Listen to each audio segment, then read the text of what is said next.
හැමෝම හොඳින් ඉන්නවා ඇති කියලා මං හිතනවා. මට මේ ගෙවෙන්නේ ටිකක් නෙමෙයි හුඟක් අමාරු කාලයක්. නමුත් මේ පණිවිඩය ඔයගලන්ට කියන්න ඕනේ. ඔයගලන් දන්නවා මං කියන්නම් විස්තර දැන්. ඔයගලන් දන්නවා මගේ කන්සර්ට් එක තියෙන්න තිබ්බේ ගිය මාසේ. හැබැයි ඒක 13 වෙනිදාට මේ මාසේ පෝස්ට්පෝන් වුණා. සාමාන්‍යයෙන් එහෙම දෙයක් වුණාම ටිකට්ස් ගත්තාය කියන දෙයක් තමයි මට එන්න වෙන්නේ නැහැ කියන එක.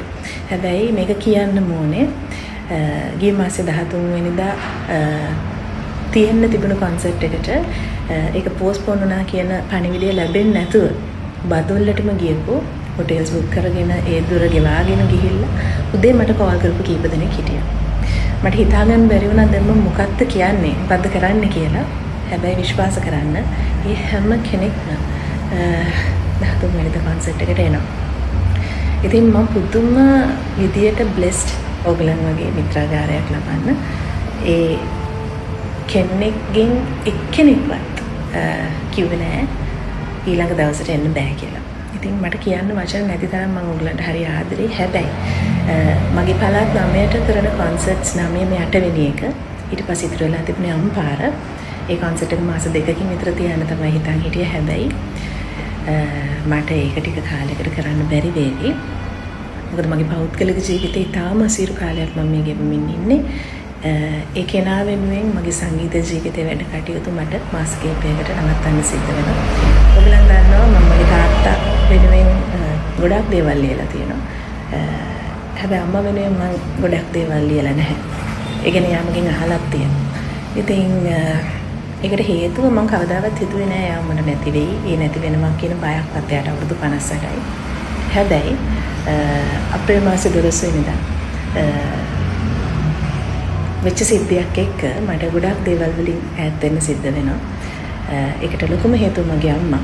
ඉතින් අද මේ වෙනකොට මම මේ ගත්ත තීරණයත් එක්ක අම්මා සුවපත් වෙමින් ඉන්නවා.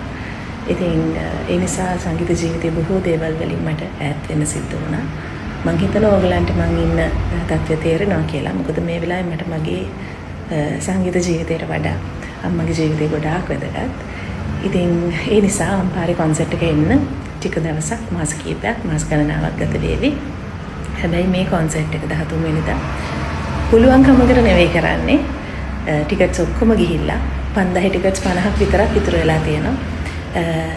දෙපාරක් කොන්සර්ට් එක පෝස්ට්පෝන් කරන්න බෑ. එකපාරක් කරා.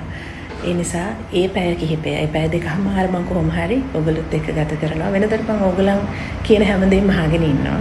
ඒ දේවල් බෙදා ගන්නවා. ඉතින් මම හිතනවා 13 වෙනිදාට මම කියන දේවල් අහගෙන ඉන්න මගේ ජීවිතේ බෙදා ගන්න ඔයගොල්ලෝ ඉඳී කියලා. තාත්තා වෙනුවෙන් මම හිස්පුටුවක් තියනවා. වෙනදට ඒ හිස්පුටුවේ යහපැත්තේ අම්මා වාඩි වෙලා ඉන්නවා. හැබැයි ඔයගොල්ලෝ දකින්න නැති පහුගිය කොන්සර්ට්ස් වල අම්මට එන්න බැරි වුණා. ටිකින් ටික තමයි මේ හැමදේම සිද්ධ වුණේ.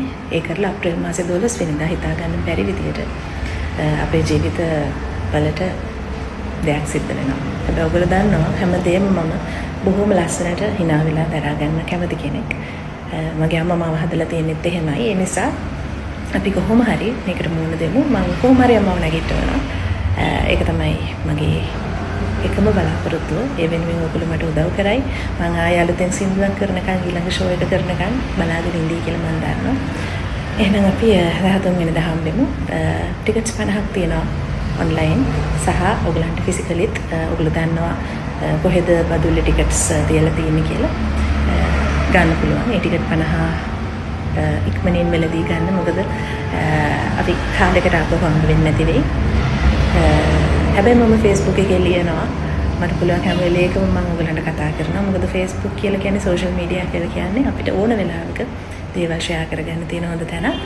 ඉතින් ඔයගොල්ලන්ගේ දේවලුත් මට කියන්න ලියන්න. මෙච්චර කල් හිටියා වගේ මේ වෙලාවේ මම හිතනවා මාව තේරුම් අරගෙන මගේ මිත්‍රාගාරේ මාත් එක්ක මිදී කියලා අපි හම්බෙමු. හැමෝටම ගොඩාක් ආදරේ. මම අපි